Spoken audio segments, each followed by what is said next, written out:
La Poste est une très très grande entreprise, c'est une entreprise en pleine transformation, entreprise qui est finalement une très très grande start-up qui remonte à Louis XI, donc qui a connu plein de transformations. Forcément, ça s'accélère avec toute la transformation de nos métiers historiques et donc des enjeux très très forts de se développer sur de nouveaux marchés, de transformer nos métiers historiques, mais avec toujours une mission qui reste transverse pour chacune des activités qui est au final de simplifier la vie de nos clients. Sur le cœur de métier de la Poste, c'est des nouveaux services. C'est des nouveaux services sur la confiance numérique parce que c'est l'ADN de la Poste. On prête serment sur le secret de la correspondance et sur la data, puisqu'on manipule aujourd'hui beaucoup de data avec la dématérialisation des documents. Et c'est ce qui nous permet de lancer des applications comme Digipost Plus, qui est une application intelligente de gestion des documents.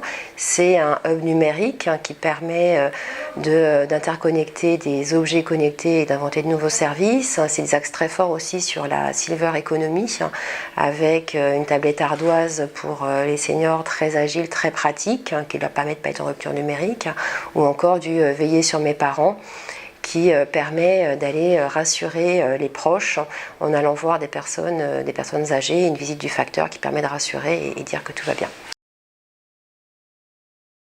La Poste, c'est 250 000 collaborateurs, mais c'est 23 milliards d'euros de chiffre d'affaires. C'est un modèle postal avec des missions de service public, mais en même temps des marchés qui sont tous ouverts à la concurrence. C'est un modèle multi-activité parce que c'est aussi une banque, c'est une activité de téléphonie mobile.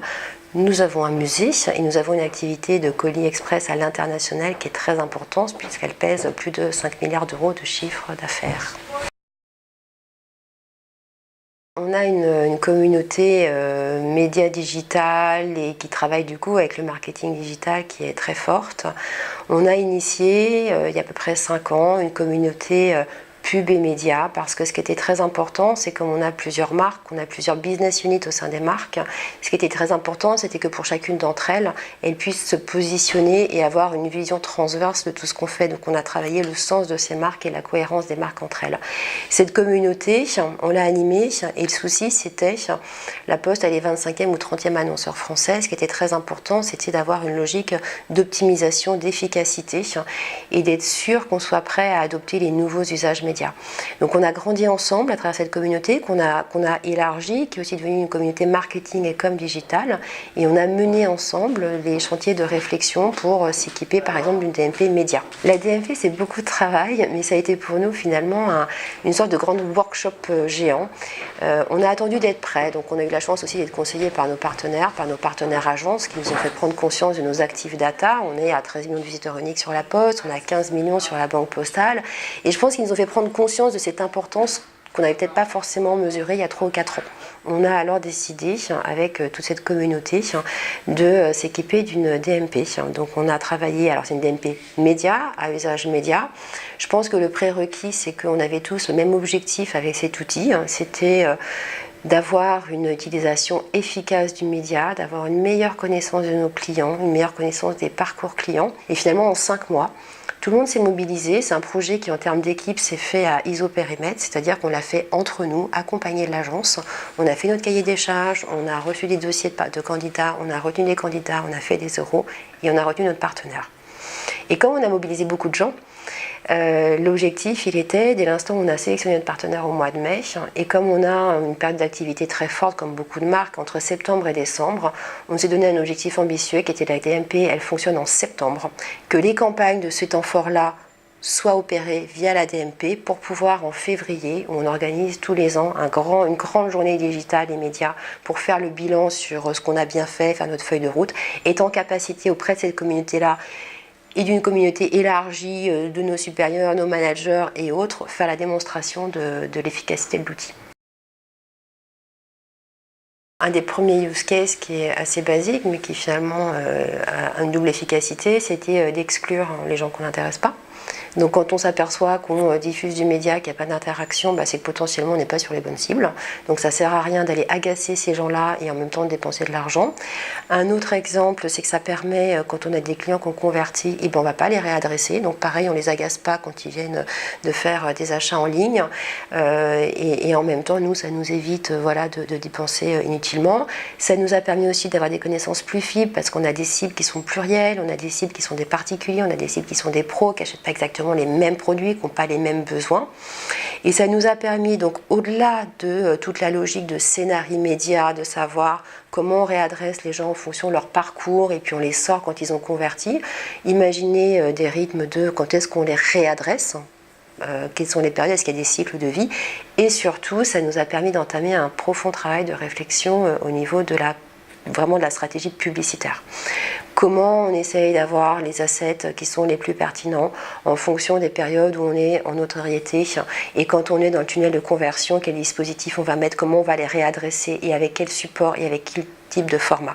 Donc aujourd'hui d'ailleurs on a progressé, on a travaillé ensemble, donc c'est un travail conjoint qui se fait nous annonceurs avec notre agence de publicité, avec notre agence média et avec notre partenaire DMP, et tous ensemble on imagine ces scénarios et c'est beaucoup d'allers-retours, d'échanges en mode itératif pour nous assurer qu'on a les meilleurs assets créatifs en fonction des usages. Est-ce que c'est mobile? Est-ce que c'est desktop? Et même en remontée sur les médias traditionnels. La part du digital, elle est aujourd'hui un peu au-dessus des normes marché, mais ça ne veut pas dire pour autant qu'elle va continuer à croître. Je pense qu'il y a des effets de balancier. On est aujourd'hui à un niveau où je pense qu'on a trouvé l'équilibre entre les médias traditionnels qui restent nécessaires pour travailler la notoriété, pour travailler la puissance, pour travailler aussi en fond l'opinion, et des campagnes digitales qu'on travaille d'ailleurs tant en branding qu'à la perf. Je pense que le sujet va davantage être aujourd'hui de l'équilibre qu'on donne entre la part d'investissement digital entre desktop et mobile et trouver le bon ratio. Et je pense que cette année, c'est vraiment un point de vigilance et de ROI pour nous. Et puis également la part entre du programmatique pur et dur ou des accords privilégiés avec certains grands partenaires médias. Quand on a monté la DMP Média, il y avait un objectif de mieux connaître nos audiences, mais du coup aussi un objectif d'entrer dans un cercle vertueux de la publicité en digital. Donc ça veut dire qu'on a une exigence, nous, dans la création, dans quel contenu on met, donc comment on cible de manière pertinente les audiences et comment on arrête. Mais du coup, on a cette exigence-là aussi vis-à-vis des partenaires médias. Donc sur les inventaires, sur la qualité des impressions, sur la visibilité, etc. Pour moi, le système de cookies, il a cette dimension vertueuse, c'est qu'aujourd'hui, il permet justement d'être fin dans notre ciblage. Ma grande inquiétude, aujourd'hui, avec la loi de mai 2018, c'est que cet outil-là, qui a été conçu dans cet esprit de communication finalement responsable en digital, je crains fort, moi, qu'avec cette directive, beaucoup de gens bloquent les cookies, et ça veut dire qu'on revient des années en arrière, quand on n'avait pas ce potentiel de la data, et de la data intelligente et de la data créative, et que du coup, on perd de tous. Donc, on est en train de réfléchir à quel est l'avenir des DMP, et le risque derrière, c'est que si on perd cette dimension cookies, ça veut dire qu'il faut trouver la data loguée. On a la chance d'être un gros annonceur et d'avoir des bases de clients, donc on a de la data loguée, mais ce ne sera pas suffisant. Et la question se pose au niveau des éditeurs. Que vont-ils faire, eux, de leur active data, qui est quand même beaucoup sur la data cookies? Je pense que nous, à la Poste, on est encore en phase de test and learn et d'apprentissage. On a fait un gros effort et les campagnes qu'on va sortir à l'automne auront complètement intégré la dimension mobile en termes de type de consommation de format, vertical, hauteur, longueur. Je trouve qu'on a encore à inventer, et je pense que les éditeurs ont aussi du travail à faire avec nous sur quelle est la place de la publicité, quel est le contrat publicitaire que peuvent avoir les internautes qui surfent sur leur mobile avec les marques. Et je pense qu'on a encore des choses à inventer. Donc on va prendre des formats qui vont être assez qualitatifs. Le problème, c'est d'être intrusif, parce que là, on rejoint un cercle qui n'est pas vertueux de la publicité, on agace. Donc il y a une responsabilité annonceur qui est de trouver les bons formats. Il y a aussi une exigence de création publicitaire pour apporter une valeur ajoutée d'entertainment ou serviciel pour les intéresser, mais je pense qu'on a un travail pareil en mode itératif à faire avec les acteurs à la fois techniques, mais aussi avec les éditeurs pour trouver le bon deal entre la présence publicitaire et ce qui est prêt à accepter un mobinote. Donc pour moi, c'est encore un média sur lequel on doit tous progresser. Et on voit qu'il y a une vertu au format vertical, donc ça veut dire que dans les formats vidéo, on est en train de réfléchir à comment on sort du format horizontal.